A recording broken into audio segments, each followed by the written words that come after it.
Welcome back to my channel Palak Mishra. Hope you all are doing great.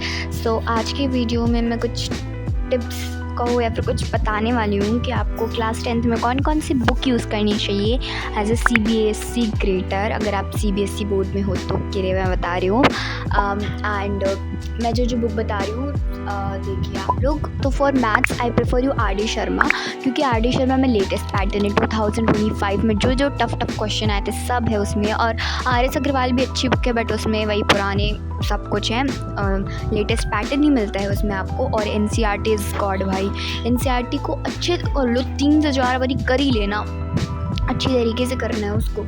NCERT कैसे सुबह ऐसे ना आई मीन शुरू से ऐसे कंसिस्टेंट रहोगे तब जाके कहीं जाके हमारा कुछ हो पाएगा, नहीं तो फिर बहुत वो है।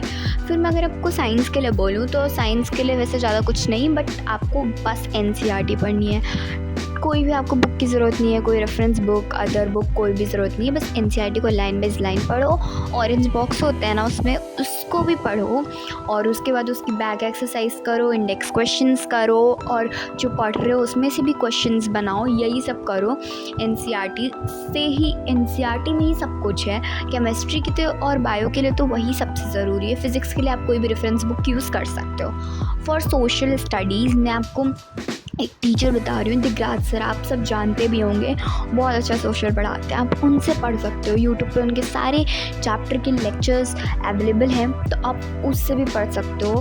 पूरी NCERT उन्होंने एक्सप्लेन की हुई है, लाइन बाई लाइन पढ़ाया और रखा है उन्होंने बहुत अच्छे तरीके से, पूरा डिटेल में। और सोशल के लिए भी आपको कोई बुक की ज़रूरत नहीं है, रेफरेंस बुक की हाँ लास्ट में ज़रूरत है बट अभी नहीं है, क्योंकि हमें पहले स्टार्टिंग से देखना है और अपना सिलेबस अच्छे तरीके से करना है पहले। फिर आपको हिंदी एंड इंग्लिश के बारे में मैं बताती हूँ। तो फिर हिंदी के लिए भी आपको कोई ज़रूरत नहीं कोई भी रेफरेंस बुक के लेने की। हिंदी के लिए NCERT इज़ सफिशिएंट, ऑथर का नेम, पोएट के नेम, ये सब आपको बस लर्न करने होंगे एंड उसके अलावा कुछ भी नहीं। और सेम चीज़ आपको इंग्लिश के लिए भी करनी है।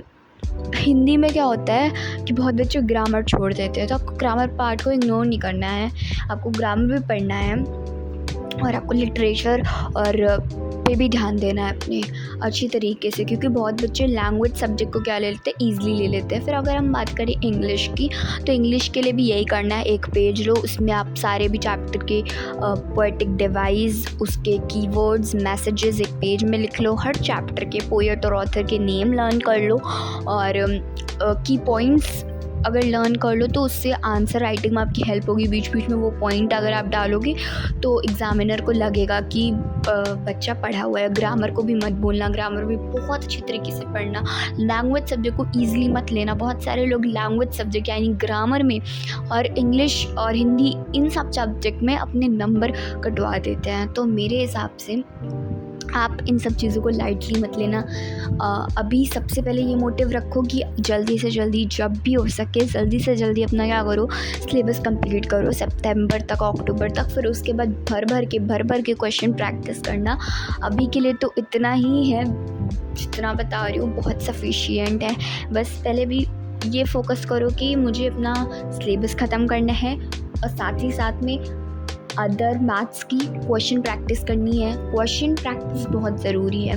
और साथ ही में अभी जब आप शुरू में देखोगे ना, तो आप उस हिसाब से पढ़ो। आपने competency based 50% competency based question आएगी, ऐसा CBSE ने बोला है। और अभी की गाइडलाइंस आप चेक कर लो कि क्या अपडेट हुए हैं 2026-27 के लिए, एंड 2025 का बोर्ड का पेपर देख लो। और अपनी एक मिस्टेक नोटबुक बनाना कि जहाँ जहाँ आप क्वेश्चन प्रैक्टिस करते टाइम जहाँ जहाँ गलतियाँ हो रही हैं वो आप दोबारा ना करो एग्ज़ाम टाइम पे। जब एग्ज़ाम आए तो आप देख के जाओ।